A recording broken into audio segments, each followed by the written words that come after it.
Hello, myself Shomrat Paul. Presently, I am working as an assistant professor in the Department of Electrical and Electronics Engineering at Swami Vivekananda Institute of Science and Technology. In my first lecture session, I am going to demonstrate the topic on thyristor in detail, its working principle, its construction, its VI characteristics, and so on.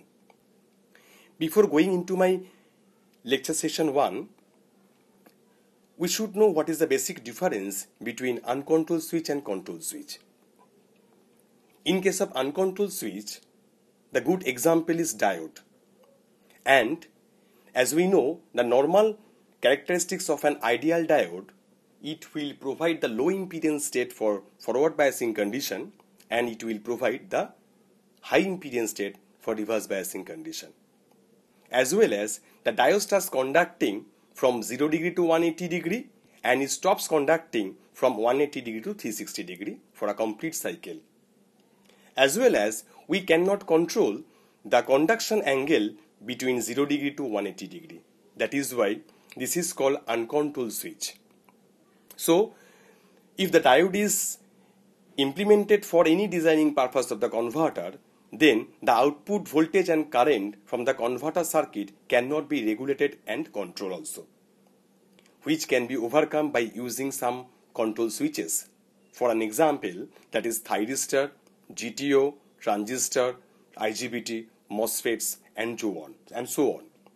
By using those kind of switches, its behavior just like a diode. Again, it will provide the low impedance state for forward biasing condition, and it provides the high impedance state for negative biasing condition.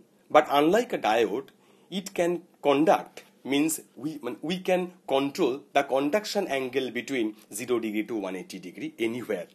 That is why the output voltage and current should be regulated and rather controlled. That is why control switch based converter circuits are very useful for industry application through which we can control or we can achieve the controlled or regulated output power. That should be very much useful for the drive application, locomotive, and any other applications.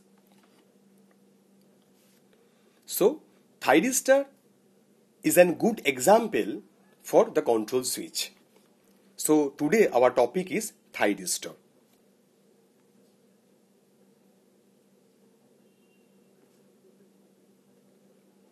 What is thyristor? Why the name stands for thyristor? As the thyristor is a solid state device, or we can say is a semiconductor switch, and which is behaving like a transistor, and its characteristics is almost similar to a thyraton tube. That is why the name stands for thyristor. On the other hand, we can say thyristor is working as a rectifier, and that to be controlled, and silicon is normally used as a dopant during manufacturing. That is why thyristor is called silicon control rectifier, or in short form that is SCR.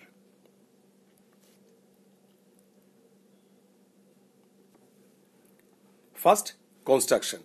So let me draw the diagram first.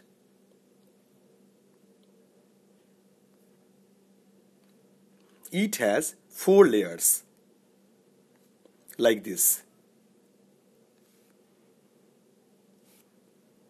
That is P, that is N, again P, and last one is N. As well as it has 3 terminals.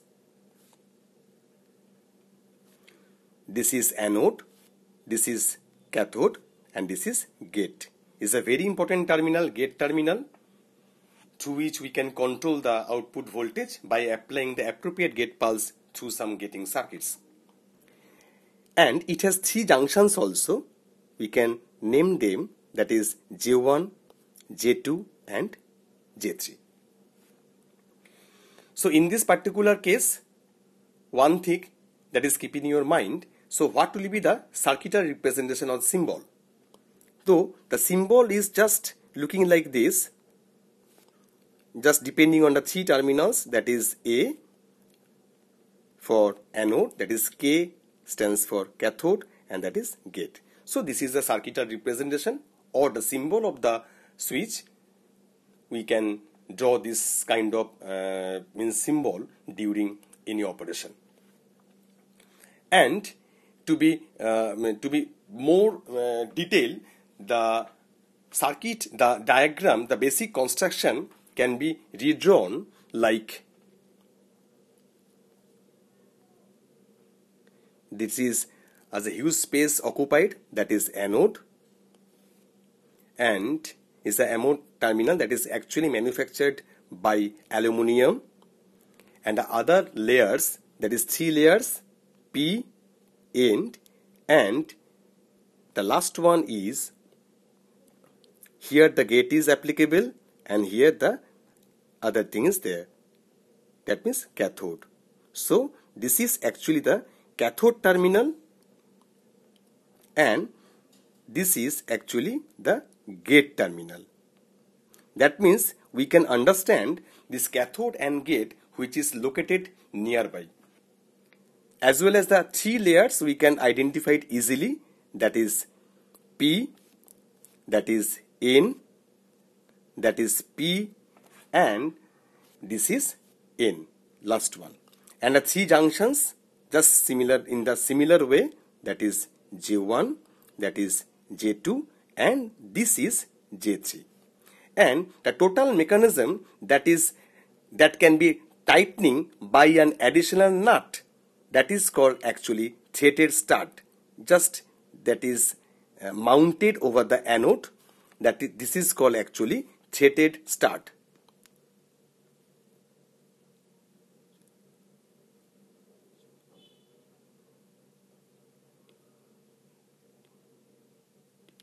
Which is normally used to tightening the total construction or the structure, as well as for application purpose somehow it can work as a heat sink. Okay, so this is actually the total construction of the thyristor. In this particular type of construction, see it very carefully. This lower part of which is located, this is lower part which is directly connected to the cathode terminal and which is located and close to gate terminal, this will be highly doped. Means the electron density is higher with respect to the other layers. And the upper surface, that is actually which is called anode terminal, that will occupy the huge space to provide the low resistance path. And this is the threaded stud I told you before, which is normally used to tightening the total structure and for heat sink for higher application. As well as it should be keep it in your mind, this kind of structure, it has a particular ratings for application purpose. If the ratings is very high, normally the thyristor can handle near about 30 megawatt power, that is 30 megawatt power it can be handled. Okay, that means the current handling capacity near about, that is 10 kilovolt, and current handling capacity that is near about 3000 ampere, is a very big in magnitude. Sorry, it is 3000 ampere. So that is actually the specification of the thyristor normally used for application purpose. Now working principle. Listen it very carefully. Okay. Here we cannot say the anode is positive, cathode is negative. Here we can say the anode is more positive with respect to cathode, like this. So suppose consider the anode is more positive with respect to cathode. That means then we can say the device is under forward biasing condition as the current starts flowing from anode to cathode. See, in this particular case, what happened? Now think about a junction J1. Okay, and current try to enter anode to cathode in this direction. That means this PN junction, which is defined by J1, that is in forward biasing condition, as well as the junction J3, which is connected across the lower PN region, that is also in forward biasing condition. That means there is a no question for depletion layer. Whereas the junction J2, which is connected across NP region, that means this junction can be worked as a reverse bias diode condition. That means, as we know, the current is tried to flow anode to cathode, as the junction J2 is reverse bias, that is why there is a question for formation of the depletion layer. Once the depletion layer has formed, then it blocks the current flowing as well as the total voltage is appearing across the two terminal anode to cathode. That means the device is under off state, yet we are using forward biased. That means we can say we can using the forward biasing condition at this particular condition, junction J2 is reverse biasing condition. That is why the depletion layer has formed, and due to this reason the device is not working or not in conducting state. Okay, suppose, so what happened in this particular case, just like a reverse bias diode, a small amount of current starts flowing across throughout the device, across junction J2 also, due to minority carrier movement. This is called reverse leakage current like a diode. Here we can say it is a forward leakage current due to presence of junction J2 as the depletion layer has formed. Right? Okay. One more thing. Suppose we are increasing the amount of voltage. What happened? Suppose at the first case we have implemented suppose 50 volt. Now we are increasing the biasing voltage suppose 50 volt to 100 volt. That means then the tendency of the leakage current should be increased. Suppose again we are increasing the voltage, suppose a huge value, suppose 400 volt. I don't know, that depends on the specification of the device. Suppose assume we have given suppose 400 volt. What happened? Then suppose is a particular critical value of supply voltage or biasing voltage at which the junction J2 is permanently damaged or junction J2 is vanished due to avalanche breakdown of the majority carrier. Okay, that means what? If the junction J2 is vanished, that means there is a no question for any the blocking, means there is a no question for opposing the original anode current. That means that then the device starts conducting easily in this way, right? Then we can say the device is under on state. That means we can say if we are not applying any gate triggering pulse, suppose we are increasing the biasing voltage, anode is more positive with respect to cathode to a particular value, then the device starts conducting as the depletion layer of the junction that is destroyed. Okay. So that means we can easily understand in forward biasing condition J1 and J3 is in forward biasing condition, but the junction J2 is in reverse biasing condition. Okay. Right. Now think about the reverse biasing condition. Means suppose consider the cathode is more positive with respect to anode. Then current try to enter from cathode to anode. So in this particular case, what happened? Then the junction J3 is reverse biasing condition as the current is try to flow from N layer to P layer, as well as junction J1 is again reverse biasing condition. Okay, but whereas the junction J2 is right now in forward biasing condition. That means in this particular case, what happened? There is a tendency of the formation of depletion layer across junction J3 and junction J1. That means it will block the total amount of reverse biasing current. If we are increasing the huge amount of the reverse biasing voltage, then what happened? Then once the junction J1 and J3 can be permanently damaged, and it will provide a huge amount of heat as the huge amount of loss behind the presence of two depletion layer across J1 and J3. That is why the device can be also permanently damaged. So this is not our required.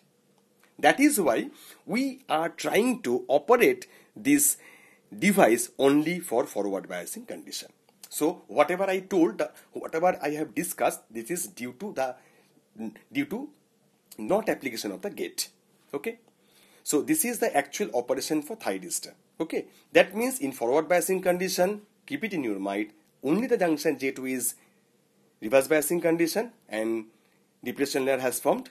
In reverse, when the device is under reverse biasing condition, only the junction J1 and J3 is, the both junctions are in reverse biasing condition and tendency to formation of the depletion layer across the both junction J1 and J3. That is why always we are trying to operate this device only to the forward biasing condition, means anode will be more positive with respect to cathode. Okay, so this is all about for the operations of thyristor and the basic construction and ratings. Keep it in your mind, the ratings of the power electronic switch like thyristor, that is so much high, which can handle and which has the capacity to handle the power almost 30 megawatt and more than that somehow. Now, VI characteristics.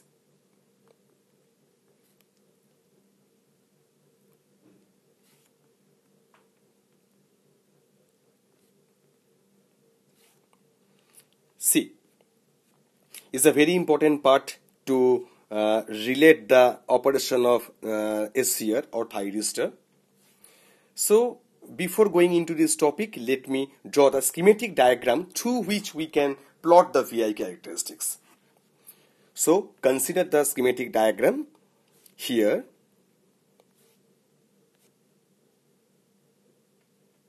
Is a variable resistance which is connected to the supply voltage, suppose E,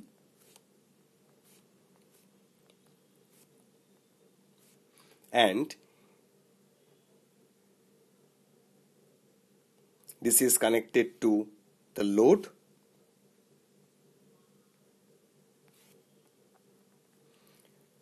and load is connected to anode of the device, as we know the symbol of the thyristor, and cathode is connected to the back to the supply, and gate is connected to another variable resistance to the different supply voltage. Okay, this is a schematic circuit diagram through which we can represent the VI characteristics, that is load. Okay, so this is a supply voltage which is normally used to biasing the device, and this is gate terminal.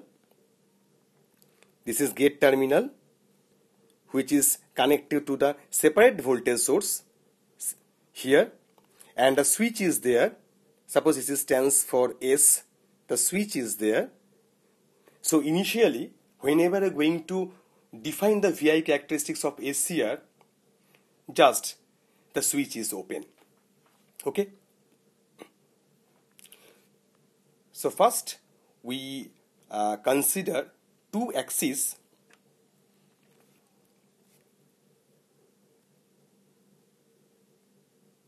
like this one, that is voltage axis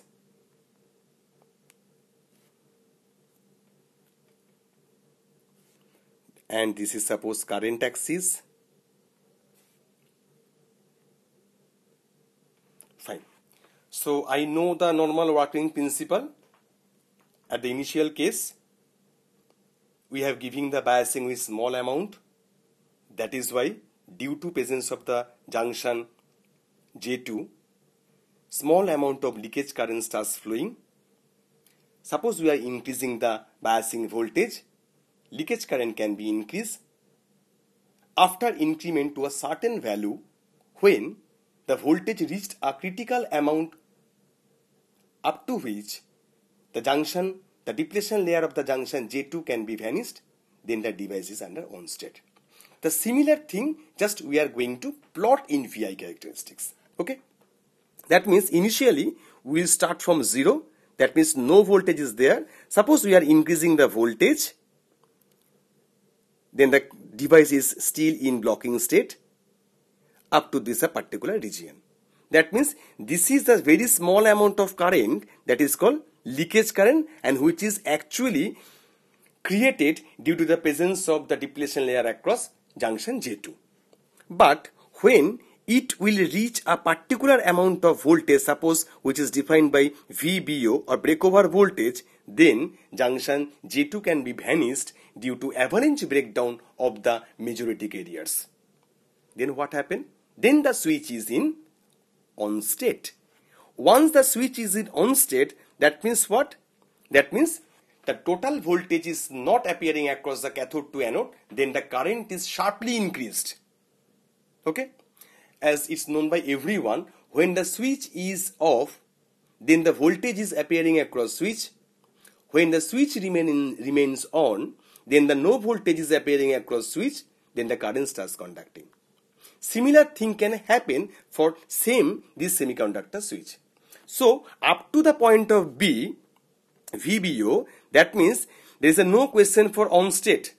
That is why up to 0 to VBO voltage, it is called actually the blocking state or forward blocking mode. In this mode of operation, that is only the leakage current, this is the amount of leakage current, very small in magnitude. This is the amount of leakage current only is flowing throughout the switch. That is very negligible amount. After we are crossing the voltage, or we are trying to increase the voltage above VBO, then what happened? Then the switch is under on state. That means this is the voltage which was, the first case was blocked by the switch. Now the voltage is not appearing across switch for ideal case, but here very small amount of voltage drop can be appear for due to presence of the 4 layers and 3 junctions. Means that this amount of voltage is not appearing across the A to K. Then the device starts conducting and current will be gradually increasing just in this manner. Okay. That means what? Once the switch is on and switch is coming in on state and become on, then the voltage VBO, which was presently was 0 to VBO, now the voltage falls to very small in magnitude. Then suppose we are increasing the forward biasing voltage, as there is no question for junction J2, no barrier of junction J2, then the current is increased rapidly with respect to small increment of biasing voltage. Okay, but here this slope, this is the slope which is defined by this one. This is called actually forward. This is happened for the forward conduction mode, and this is called actually forward voltage drop due to presence of 4 layers and 3 junctions. Okay, junction itself has some resistivity. As we know, every PN junction there has some resistivity. That means there must have some ohmic drop, due to presence of 3 junction as well as the 4 layers, this is the amount of voltage drop. That is why this is called on state voltage drop. Okay, that is why it will take this kind of shape from this one. Okay, so this is all about for off state to on state or blocking mode to on mode. Now think, suppose we are trying to switch off the switch. So how can it possible? Suppose we are trying to off this SCR. Then SCR becomes off when the anode current falls to below holding current, unless it never can be off, because off means that every junction should be recovered, or there must have some blocking state that will be erased across the device. That is why the switch can be off only by reducing the anode current below at a particular current which is called holding current. So suppose we are trying to off the device. That means the anode current should be decreased. Again decreases. After certain time, see up to this point at which the devices were started conduction. But in this particular case still the device is not off in off state. That means it can be offed if again we are reducing the current to a particular value up to suppose this point, which is called actually IH. This is called holding current. That means when the device will fall, the anode current of the device will fall up to the holding current and below at this holding current, then the switch will be off state. That is why this is called holding current. And suppose when we have implemented the huge amount of biasing voltage and the device start conducting at a particular point, which is suppose defined by this current, which is by suppose IBO due to presence of voltage VO. This is the current. So suppose somehow for some experimental purpose that is easily identified that suppose at this particular case, if the thyristor can be on but thyristor can be off also, means the firing angle, this firing purpose is uncertain. Means I want to share some word.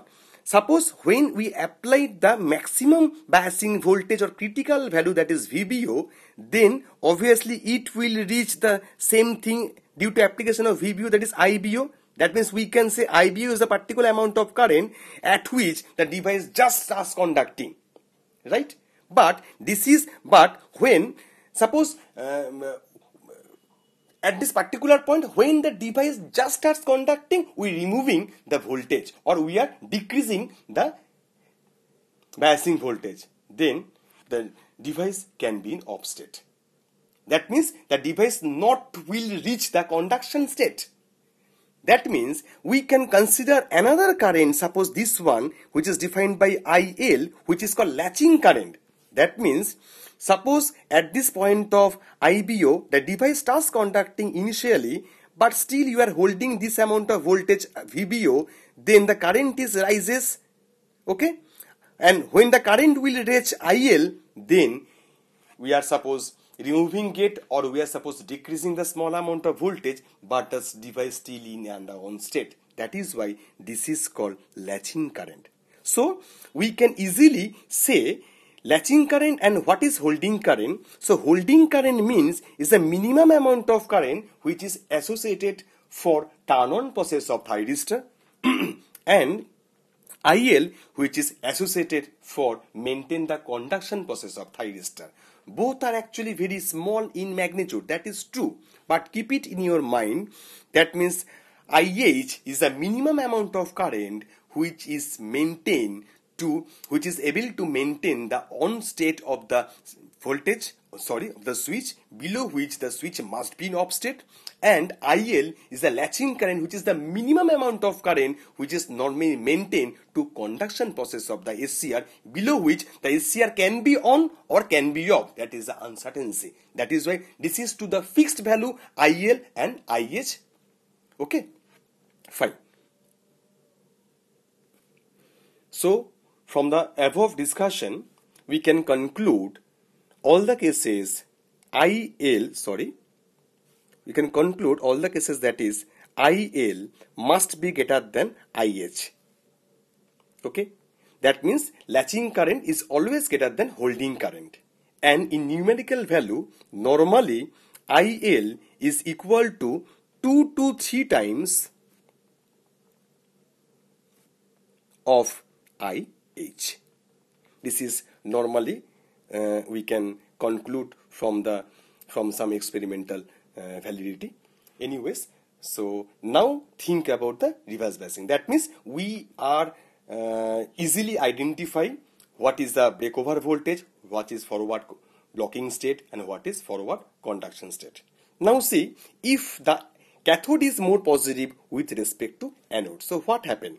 As we know, in reverse biasing condition, two junctions are responsible to form the depletion layer, that is junction J1 and J3. That is why in reverse biasing condition, again the reverse leakage current starts flowing. After certain time, it is rapidly increases with respect to the reverse biasing voltage.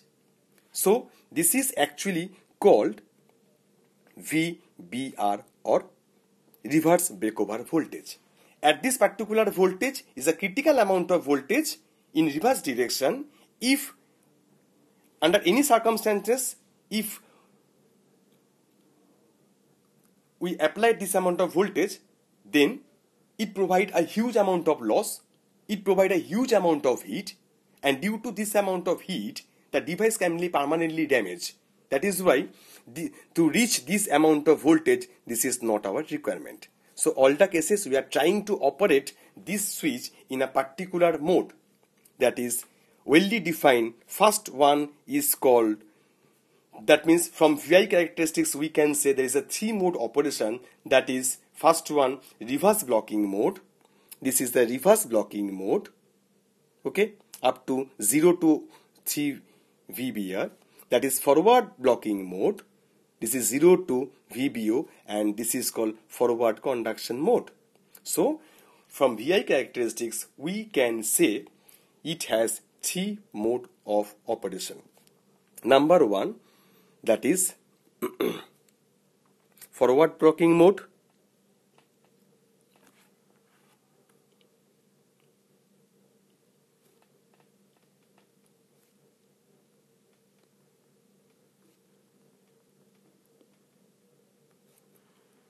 This is forward conduction mode. The characteristics is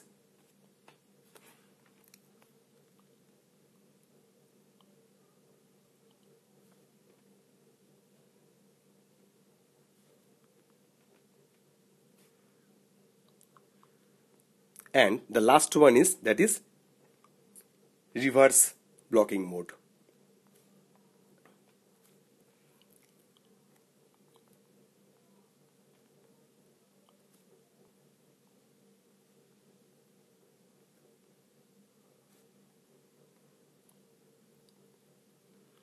So in this way we can analysis all the VI characteristics and which has three blocking modes.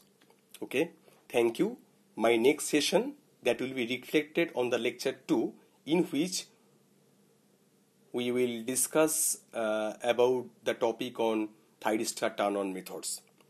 Okay, thank you.